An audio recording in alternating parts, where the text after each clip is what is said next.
Oopsie. Oopsie. You recording? Alright, good morning, Monarchs. This is Mr. Allender. Friday morning, it's around 8 o'clock in the morning. I got my camera girl Ella behind me. She's been my helper throughout this. That's my oldest daughter. So today what I did when I woke up, I took a piece of sandpaper and I sanded down a little bit of areas if I had bad spots in the primer. So yesterday, just to recap what I did, I went through and I prepped the window and I taped everything off.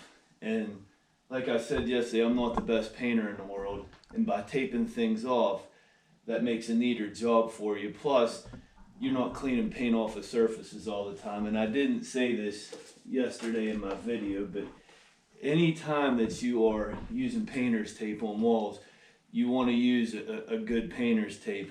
One of the best ones I've found is this frog tape. It is a little more expensive, but normally when you put painter's tape on and you're peeling it back off, what we don't want to happen is we don't want that to peel the paint off as we pull back. So that's why we don't just use regular masking tape. We want a painter's tape. All right. There's all different kinds of painter's tape. There's blue tapes. There's a lot of them. When you go to Lowe's, and you can get them in different widths too. But I really like this frog tape. I've had a lot of luck with it. I'm not really worried about it peeling paint because this paint's been on for about a year.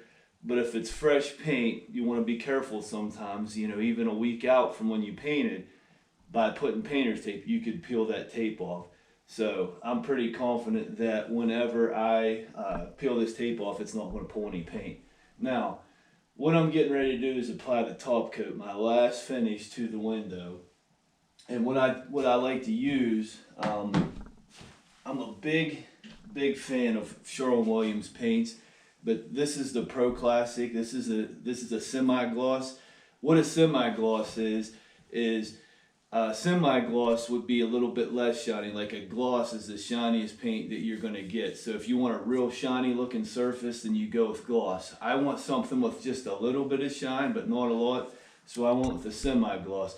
Now, as far as the finishes, they're both pretty durable. They are an enamel. Enamel is one of the hardest surface paints you can get. So, like I said, this is a paint for trim and doors, and I got this at Sherwin-Williams, and it's it's just plain white, and it dries really nice. And what I like about it, as I'm painting, you can just see the brush strokes going away. So I'm gonna go ahead and get started, and this handy paint pal, as I said yesterday, this would be a great investment if you have any type of painting project to do at the house. And like I said, you can also get inserts for them, and the inserts are nice because I think they're just a couple dollars, and you get about 6 or 8 of them. And when you get done painting, you just pull the insert out. So yesterday I didn't have an insert in here, and I had to scrub for probably 10 minutes to get all the paint out of that, and I only used it for a while. So I'm gonna paint this window today, and when I'm done, I'm gonna let this dry. And I can't see the dry time on the paint can because it's been painted over because I bought that paint can last year.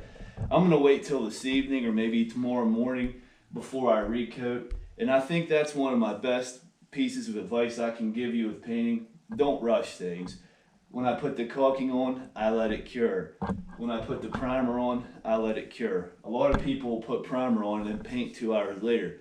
That's not always a good thing. You want to make sure that your undercoats have time to dry. If not, you might get a bad finish, and this is something that I don't want to have to go back and redo. So I'm going to do it right the first time.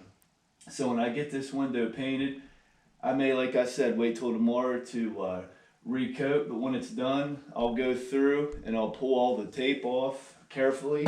If you're pulling tape off and it starts peeling back a little bit, you may want to take like a little utility knife or X-Acto knife and cut that edge to release it so it doesn't pull paint if you're having that problem. Normally this time of year you don't get that as bad. In the summertime with the humidity, sometimes it will pull paint. But so my goal today is to get this window painted. I have 3 others unfortunately to paint, but I'll get there. I hope you all had a good week, and I will see you next week on Monday. Good day, Monarchs.